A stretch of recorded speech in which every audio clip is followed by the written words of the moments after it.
அஸ்ஸலாமு அலைக்கும் தொலை பர்காத்தஹு. அன்பார்ந்த கண்ணிமிக்க நல்லாடியர்கள் எல்லாம் எப்படி இருக்கீங்க? நல்லா இருக்கீங்களா? அல்ஹம்துலில்லாஹ். யா அல்லாஹ், யாரெல்லாம் என்னோட யூடியூப் சேனல் பார்க்குறவங்க, லைக் பண்ணுறவங்க, ஷேர் பண்ணுறவங்க, கமெண்ட் பண்ணுறவங்க, சப்ஸ்கிரைப் பண்ணுறவங்க, அவங்க எல்லாருடைய ஹலாலான துவாக்களும் ஏற்றுக்கொள்வாயாக. யா அல்லாஹ், ஆமீன். யா அல்லாஹ், அவர்கள் தங்களுடைய நேரத்தை ஒதுக்கி தீனுக்காக செலவு செய்கிறாங்க. யா அல்லாஹ், அதற்கான நன்மையை இன்மையிலும் மறுமையிலும் தந்திருளாயாக. யா அல்லாஹ், ஆமீன். யா அல்லாஹ், அதிகாலையில் சூரியன் உதிப்பதை போல் ஒவ்வொரு நாளும் எங்கள் மனதில் மகிழ்ச்சியையும் சந்தோஷத்தையும் உதிக்கச் செய்வாயாக. ஆமீன் ஆமீன் யா ரப்பில் ஆலமீன். அல்ஹம்துலில்லாஹ். இன்னைக்கு என்ன ஷேர் பண்ண போறேன்னா, குழந்தை பாக்கியம் கிடைக்கும் இந்த திக்ரை ஓதினால், இந்த துவாவை ஜக்கரியா அலைஹிஸ்ஸலாம் அவர்கள் கேட்ட துவா. இந்த துவாவை அல்லாஹ் ஏற்றுக்கொண்டு அவர்களுக்கு யஹ்யா என்ற குழந்தையை அல்லாஹ் சுப்ஹானஹு வ தஆலா வழங்கினான். அந்த அற்புத துவா அல் குர்ஆனில் 21வது அத்தியாயம் சூரத்துல் அன்பியா 89வது வசனம்.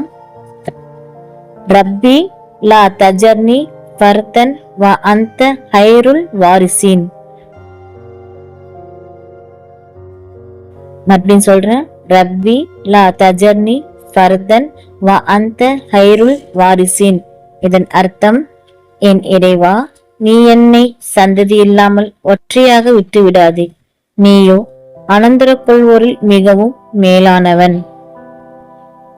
ஜக்கரியா அலைஹிஸ்ஸலாம் அவர்கள் இறையச்சம் மிகுந்தவர்களாக இருந்தார்கள்.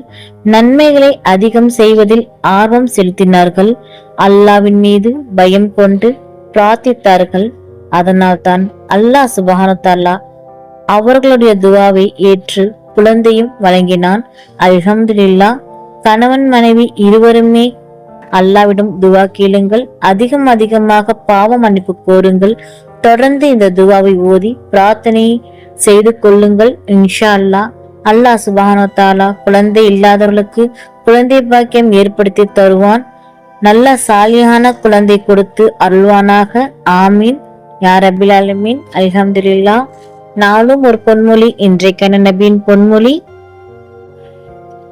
நபிகள் நாயகம் ஸல்லல்லாஹு அலைஹி வஸல்லம் அவர்கள் கூறினார்கள், சதகா தர்மம் என்பது தன் செல்வத்திலிருந்து மற்றவருக்கு உதவி செய்வது, தன் கைகளால் மனைவிக்கு அன்போடு ஊட்டி விடுவது, உறவினருடன் ஒற்றுமையாக வாழ்வது, சக மனிதர்களை பார்க்கும் பொழுது அன்பாக புன்னகை செய்வது, ஏழ்மையில் உள்ள அண்டை வீட்டாருக்கு உதவி செய்வது, தீங்கு தரும் பொருளை நடைபாதையில் இருந்து அகற்றுவது, பிறருக்காக துவா செய்வது, தீயவரில் உள்ள நண்பனை நேர்வழிப்படுத்துவது, தான் கற்ற கல்வியை மற்றவருக்கும் கற்றுக் கொடுப்பது.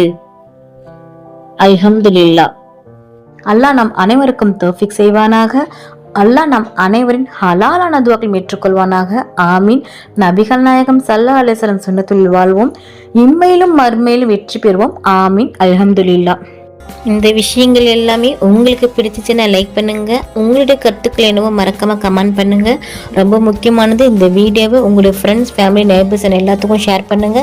இந்த சேனலுக்கு நீங்க வந்து சப்ஸ்கிரைப் பண்ணாம இருக்கீங்களா? அப்போ சீக்கிரமா சப்ஸ்கிரைப் பண்ணிட்டு பெல் ஐக்கனை கிளிக் பண்ணுங்க. அதுல ஆல் அப்படின்ற நோட்டிஃபிகேஷன் வரும், அதை கிளிக் பண்ணி வச்சுக்கோங்க. அப்போதான் நான் போற வீடியோ உடனுக்குடன் வரும். அஸ்ஸலாமு அலைக்கும் வரஹ்மத்துல்லாஹி வபரகாத்துஹு.